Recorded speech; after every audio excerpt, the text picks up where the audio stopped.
Hey, what's going on? It's your boy BT, and I came here to talk some boxing with the thousands of True School Sports subscribers. What's going on, guys? Now, Wladimir Klitschko, Anthony Joshua, the whole fight kind of has fallen apart, and now we're hearing that basically Wladimir Klitschko is trying to fight Lucas Browne on December 10th, and this caused quite a stir with Jospeh Parker's promoter, Dean Lornigan.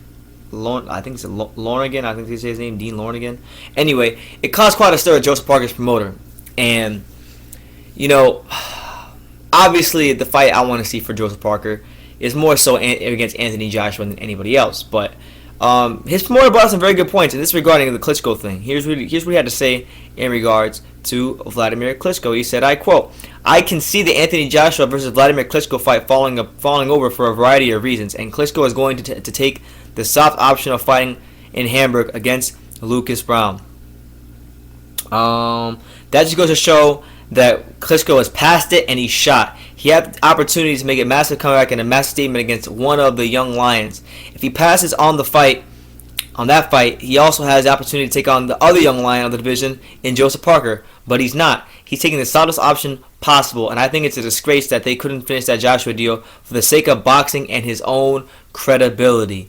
And then, yeah, that's really what it was. So I'm with Jospeh Parker's promoter.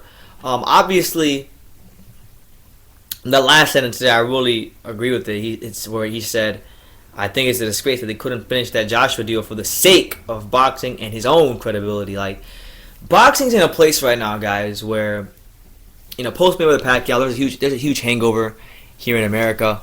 Pay-per-view wise, people don't want to shell out money to watch these fights unless they really see that it's worth it. And boxing's been relegated to a niche sport, even more so since Mayweather Pacquiao. Now, obviously, this fight wasn't going to take place in America between Klitschko and Joshua, but I think that fight getting made would have had a positive impact on the sake of American boxing, because Americans like heavyweights. This is what it is, man. America is a country that's obsessed with size, and as much as I'm gonna sit here and I'm gonna make my 1-hour videos about Roman Gonzalez and why he's pound for pound number one, and why Andre Ward's resume doesn't stack up to him, and why his resume is why he's one of the better pound for pound fighters in the history of boxing. Why I can do all that about Roman Gonzalez. The fact of the matter is, the odds are Roman Gonzalez is not going to ever be a huge crossover star like that, because he can't speak English and he's a flyweight fighter. With that being said, a fight like Klitschko Joshua, if Joshua is to be Klitschko and he becomes megastar, then that puts him in a position to maybe fight Deontay Wilder in a huge heavyweight super fight, and that's what would bring boxing in America back, as far as from a mainstream standpoint, and make it more popular again here, which in turn would be a great for boxing as a whole. Because if boxing is popping off here like it was, let's say, like in the 90s, then that's a win for just everybody involved, due to the fact that America is the entertainment capital of the world. Yes, we have a lot of great fights going on in the UK. They're doing great numbers out there, but I'm saying they're going to do that regardless. UK fans are great and they're very loyal supporters. But when you have the American fans along with the UK fans, boxing as a whole is winning. So that's why I agree with Parker's promoter. Klitschko, man, look, I love Klitschko. As far as I respect him, I won't say I love him. I respect Klitschko because, as you guys know, I live very close to the heavyweight factory here in South Florida. I go there frequently. And Klitschko hasn't been at the heavyweight factory, at least to my knowledge. Probably, maybe he has, maybe he hasn't, but he hasn't been at the heavyweight factory since I've been going there in quite some time. But one of the first times I did go there, I got to watch him train. I got to see what his focus is like in the gym, and I really do have respect for Wladimir Klitschko. Not a huge fan of his fighting style. I think he's rather boring, and he has a tendency to not box within the rules sometimes, but he's a great heavyweight champion who has not got the credit he does deserve.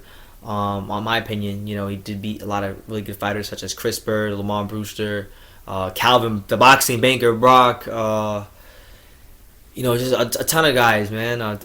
He's a good fighter, and I think a win against Anthony Joshua. Let's say he goes there at 40 years old, 40, however old he is, after coming off that loss to Fury.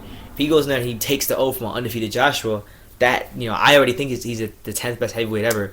To me, that would cement his place as in the top 10 best heavyweights of all time. But the fight didn't happen, and he's supposed to fight Lucas Brown now, and I'm not excited about it. I'm not really too high on Lucas Brown. So I'm upset about it. I'm upset for the fight not happening. I really thought that Eddie Hearn and K2 and all the parties involved would get the fight done, and it's not happening. So, I mean, it is what it is. It's boxing. It's been the story of this year. Fights falling through the cracks.